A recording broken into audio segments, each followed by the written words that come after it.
রাত ঠিক ২টা ১৭ মিনিট। ঘরে সব দরজা জানলা বন্ধ। তবুও প্রতি রাতে কারো পায়ের শব্দ শোনা যায় ছাদের উপর। প্রথমে সবাই ভেবেছিল চোর, তারপর ভেবেছিল কোনো পশু। কিন্তু যেদিন গ্রামের লোকেরা ছাদে উঠে দেখল, সেদিন তারা বুঝতে পারল সেখানে কেউ হাঁটছিল না।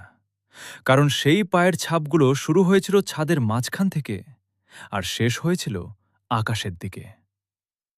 নমস্কার, আমি সায়ন, আর তোমাদের সবাইকে স্বাগত জানাই ছায়াগল্পের একদম নতুন একটি এপিসোডে। আজকের গল্পটি এমন একটি অভিশপ্ত বাড়িকে ঘিরে, যেখানে প্রতি রাতে শোনা যেত অদৃশ্য কারো পদশব্দ। আর সেই শব্দের রহস্য জানতে গিয়ে একে একে হারিয়ে গিয়েছিল কয়েকজন মানুষ। তাহলে আলো নিভিয়ে হেডফোন পরে গল্পের জগতে ডুবে যাও। শুরু করা যাক আজকের ছায়াগল্প। পশ্চিমবঙ্গের পুরুলিয়ার এক ছোট্ট গ্রাম ছিল নিশিন্দাপাড়া। গ্রামটি ছিল শান্ত। দিনে মাঠে কাজ, সন্ধ্যায় আড্ডা, আর রাতে গভীর নীরবতা।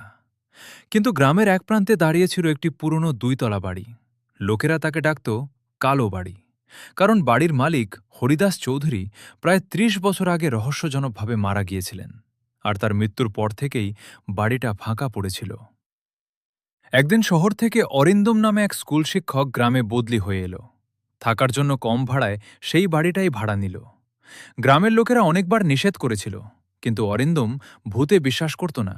সে হেসে বলেছিল, ১বিংশ শতাব্দীতে ভূতের ভয়, এসব কুসংস্কার। প্রথম রাতটা শান্তিতেই কাটল। দ্বিতীয় রাতেও কোনো সমস্যা হয়নি, কিন্তু তৃতীয় রাতে হঠাৎ ঘুম ভেঙে গেল তার।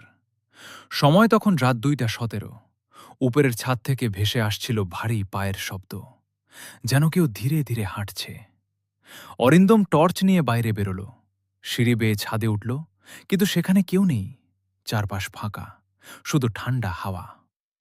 সে ভেবেছিল হয়তো কল্পনা, কিন্তু পরের রাতেও একই ঘটনা ঘটল। এবার শব্দটা আরও স্পষ্ট। মনে হচ্ছিল ঠিক তার মাথার উপর কেউ হাঁটছে, এক প্রান্ত থেকে আরেক প্রান্তে, আবার ফিরে আসছে। সকালে ছাদ পরীক্ষা করতে গিয়ে এসে জমে গেল ধুলোর উপর পরিষ্কার মানুষের পায়ের ছাপ। কিন্তু অদ্ভুত ব্যাপার হলো, ছাপগুলো শুরু হয়েছে ছাদের মাঝখান থেকে, কোনো সিঁড়ি বা প্রবেশপথ থেকে নয়, আর শেষ হয়েছে বাড়ির কিনারায়। তারপর আর কিছু নেই, যেন কেউ সোজা আকাশে উঠে গেছে। সেদিন থেকেই অরিন্দমের কৌতূহল বাড়তে লাগল। সে গ্রামের সবচেয়ে বয়স্ক মানুষ গোপাল কাকুর কাছে গেল। গোপাল কাকু অনেকক্ষণ চুপ করে থেকে বললেন, তুই ওই বাড়িতে থাকিস? আজই ছেড়ে দে। অরিন্দম জিজ্ঞেস করল, কেন? গোপাল কাকু বললেন, ৩০ বছর আগে হরিদাস চৌধুরী একটা অদ্ভুত তন্ত্র সাধনা করত। লোকেরা বলে সে আকাশপথে আত্মা ডাকার চেষ্টা করত। এক অমাবস্যার রাতে সে ছাদে যজ্ঞ করেছিল। তারপর আর তাকে জীবিত দেখা যায়নি।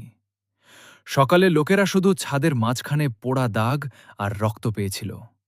আর সেদিন থেকেই শুরু হয়েছিল ওই পায়ের শব্দ। অরিন্দম যদিও ভয় পেয়েছিল, কিন্তু সত্যিটা জানতে চাইল। পরের অমাবস্যার রাত সে ক্যামেরা বসালো ছাদে, আর নিজে ঘরে অপেক্ষা করতে লাগল। রাত ২টা ১৭। আবার সেই শব্দ। এবার শব্দের সঙ্গে ফিসফিস আওয়াজও ভেসে এলো, যেন কেউ দূর থেকে নাম ধরে ডাকছে, অরিন্দম, অরিন্দম। তার শরীর ঠান্ডা হয়ে গেল। তবুও সাহস করে জানালার ফাঁক দিয়ে ছাদের দিকে তাকালো, আর যা দেখল তা কোনোদিন ভুলতে পারেনি। ছাদের মাঝখানে দাঁড়িয়ে আছে এক লম্বা কালো অবয়ব। মুখ দেখা যাচ্ছে না, হাত দুটো অস্বাভাবিক লম্বা, আর সে ধীরে ধীরে হাঁটছে ঠিক সেই পায়ের ছাপের উপর। অরিন্দম ভয়ে দরজা বন্ধ করে দিল। সারা রাত আর ঘর থেকে বেরোয়নি। সকালে ক্যামেরার ফুটেজ দেখতে গিয়ে তার হাত কাঁপতে লাগল, কারণ ভিডিওতে ছাদ একেবারে ফাঁকা, কোনো মানুষ নেই, কিন্তু পায়ের শব্দ স্পষ্ট শোনা যাচ্ছে। আর মাঝে মধ্যে ভিডিওর ফ্রেমে কয়েক সেকেন্ডের জন্য একটা ছায়া দেখা যাচ্ছে, যেন ক্যামেরা তাকে পুরোপুরি ধরতে পারছে না। সেই রাতের পর থেকে অরিন্দমের জীবন বদলে গেল। প্রতি রাতে একই সময় শব্দ আসত, আর প্রতিদিন সেই ছায়া একটু একটু করে তার ঘরের কাছে চলে আসছিল। একদিন রাত ২টা ১৭ মিনিটে শব্দটা ছাদে নয়, দোতলায় শোনা গেল। পরদিন সেটা সিঁড়িতে, তারপর একদিন শব্দটা থামল ঠিক তার ঘরের দরজার সামনে। কেউ দরজায় নক করছিল। অরিন্দম নিঃশ্বাস বন্ধ করে বসে রইল। বাইরে থেকে একটা কণ্ঠস্বর ভেসে এলো, দরজাটা খোলো, আমি অনেক দূর থেকে এসেছি।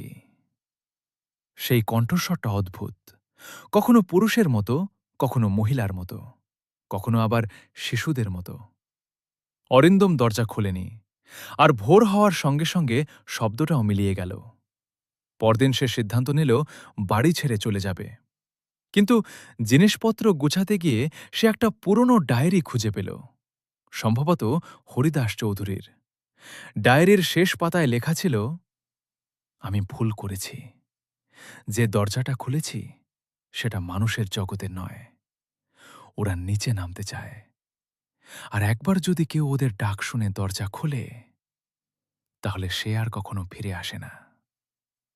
সেই লেখা পড়ার পর আর এক মুহূর্ত সেখানে থাকেনি অরিন্দম। সে গ্রাম ছেড়ে চলে যায়। কিন্তু গল্প এখানেই শেষ নয়, কারণ কয়েক মাস পরে নতুন এক পরিবার সেই বাড়িতে থাকতে আসে। প্রথম দুটো রাত সব ঠিক ছিল। তৃতীয় রাত, সময় ঠিক 2:17, ছাদের ওপর আবার শোনা গেল। আর গ্রামের লোকেরা আজও বলে, অমাবস্যার রাতে যদি কেউ সেই বাড়ির সামনে দাঁড়িয়ে থাকে, তাহলে সে দেখতে পাবে একজোড়া অদৃশ্য পায়ের ছাপ ছাদের মাঝখান থেকে শুরু হয়ে সোজা আকাশের দিকে চলে যাচ্ছে। তো বন্ধুরা, আজকের ছায়াগল্প এখানেই শেষ। গল্পটা যদি তোমাদের ভালো লেগে থাকে তাহলে ভিডিওটিতে একটা লাইক দাও, চ্যানেলটি সাবস্ক্রাইব করে বেল আইকনটি চাপতে ভুলো না, আর কমেন্টে জানাও যদি তুমি অরিন্দমের জায়গায় থাকতে তাহলে কি সেই দরজাটা খুলতে।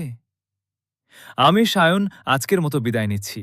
আবার দেখা হবে নতুন এক ভয়ঙ্কর গল্প নিয়ে।